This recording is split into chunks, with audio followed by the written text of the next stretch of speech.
Hey guys, how you doing? It's John Paul Gates, aka John the Film Actor, and we're in January 2022, and I'm here with my compadre, Mr. Alan Colgrave, director and editor extraordinaire, and it's the latter of which we're using his talents today. So I started a documentary actually 2 years ago about the sale of the London Bridge, and Alan has very kindly offered to edit, as well as obviously being the premier cinematographer on the shoot. So we're editing. This is the second full day on the edit. And I just wanted to ask you, Alan, what sort of challenges have you found with this edit compared with other documentaries that we've done? Well, I think a challenge of documentaries in particular, it depends so much because we've got a lot of what we would call talking heads, which is basically interview people speaking. And talking heads get a little bit boring if you have too many of them. So you've got to cover it with certain other pictures that relate to what they're talking about. And we don't have a great deal of those. Whereas other documentaries, you very often it's not all often, but sometimes the other way round, when you've actually got more pictures of the place or whatever the location, and you haven't got many people describing it. So I think it's a little bit easier when you've got too many actual pictures. Um, but it varies a little bit. It's been quite hard trying to put everything together because we've got more than double which we're throwing away of talking heads. So it's just trying to get things to flow. Um, so yeah, but anyhow, I think we're almost there. Well, at least we've still got a lot of tidying up to do, mucking about with the sound, titles, end captions, working on the soundtrack, adding a bit of music and things like that. So there's still quite a bit to do, but at least we've got the basic edit done. Yeah, and just talking about editing and the way it's changed over the years, the fact that we've gone from film now to digital and video.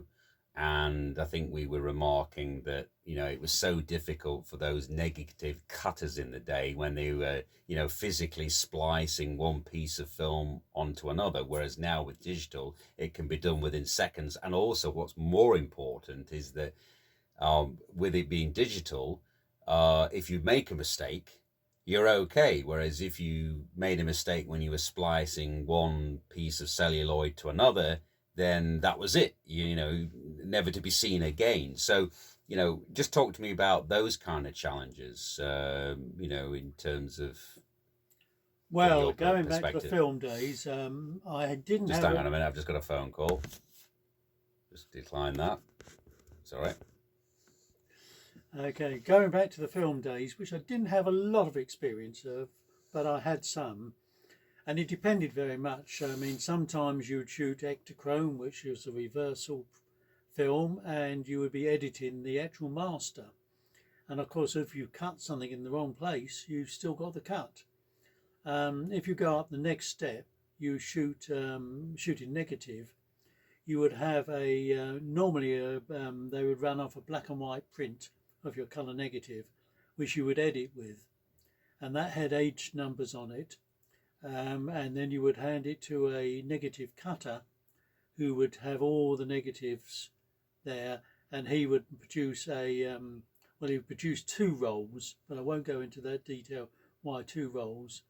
It's mainly to accommodate things like dissolves and things like that, which physically were done on two rolls of film. Um, but yes, I mean, so I think definitely it's a lot quicker, and you can try things. Editing sound, you can now see the soundtrack. So if you've got to cut a word, you can see where the word is. Before you had to kind of run it backwards and forwards and make a cut in a particular place. And that was in the early days of videotape editing because seeing your pictures of your soundtrack is, well, I won't say recent, but most like about 10 years ago. I can't remember exactly. So it is easier in some ways, but there again, we are maybe doing more complicated edits now. So Yes, it's fun, but it can be tiring. And considering when I used to edit and doing 10-hour days, I don't think I could manage a 10-hour day in an edit suite these days. So what does that mean then? I mean, just talking about the future of editing and editing, not just um, uh, live action, but also documentaries. I mean, do you think it's going to uh, the editors the editor's age is going to get even younger? You know, so because obviously they probably their attention span is greater than someone of your later years. So Mature age. mature age. Yeah, that's the right way of saying it. Um, I think it needs a few computer skills to edit. Um, knowing the program, the shortcuts, because I tend to use shortcuts quite often. Push a key on the keyboard, as opposed to going to menus and things like that. So it speeds up the process.